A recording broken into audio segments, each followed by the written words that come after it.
Avec tout d'abord la météo du jour et encore un temps très instable aujourd'hui et des averses peut-être dès ce matin et tout au long de la journée par intermittence. Accalmie quand même ce soir, le retour d'un temps sec pour cette soirée et température en légère baisse en tout cas avec en moyenne 13 degrés dans la région. La météo, on en reparle en détail après le flash. On entame en fait cette édition avec la colère des supporters lensois avant le derby face au LOSC dimanche après-midi au stade Pierre-Mauroy. Les associations lensoises regrettent vivement les conditions d'organisation du match. D'une part, le prix des places, 25 € jugé trop cher, et d'autre part, les mesures et arrêtés de la préfecture, interdisant en fait tout rassemblement de supporters sans et hors aux abords du stade tout au long de la journée. Il est en fait demandé que la totalité des lensois se réunissent sur le parking du stade Bollaert et soient escortés par les forces de l'ordre jusqu'à Villeneuve d'Ascq. Une hérésie selon eux, car il y a bel et bien des supporters du Racing vivant ailleurs qu'à Lens, notamment dans la métropole lilloise. Et ces derniers vont donc devoir partir de Lille, se rendre dans la cité minière pour ensuite retourner au stade Pierre-Mauroy. Les associations lensoises ont donc publié hier ce communiqué en appelant à se rassembler dimanche matin à 11 h sur le parking du centre commercial de Fâche-Tuménil. Que pensez-vous de ces mesures de sécurité? La préfecture en fait-elle trop concernant ces supporters lensois? Franchement, on peut habituer au débordement.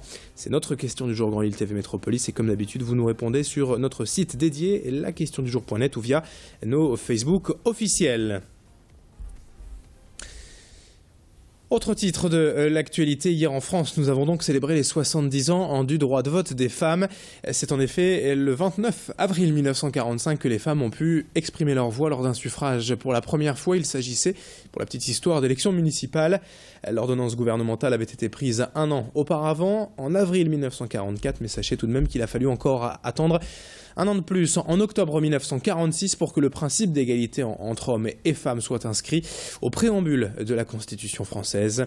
Sarah Natier et Xavier Silly sont allés hier à la maison de retraite du Clos Fleury à Saint-André pour rencontrer des femmes, nous racontant le souvenir de leur premier vote. Moi, j'ai pas trouvé ça exceptionnel.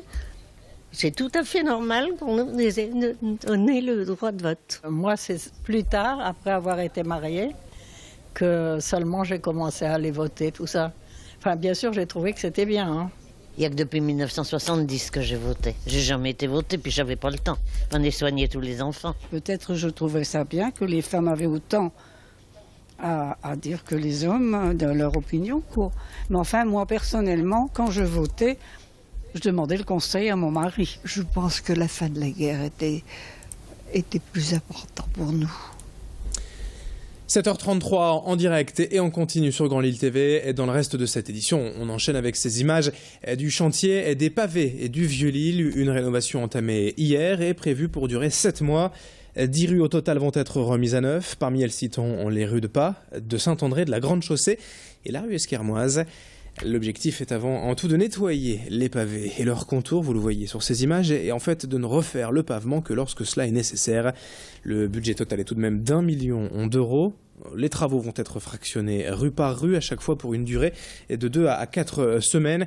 Le chantier durera 7 semaines sur la rue d'Angleterre, mais toutes ces rues concernées seront quand même fermées à la circulation en journée de 9 h à 17 h et rouvertes le soir et la nuit.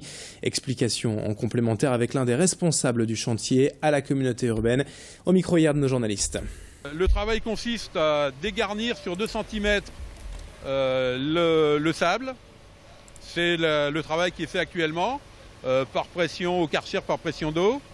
Et la semaine prochaine, la même équipe viendra pour mettre en place sur 2 cm un mastic bitumineux qui assurera simplement l'effet de protection de l'ensemble du sable qui est environ sur 10 à 14 cm d'épaisseur.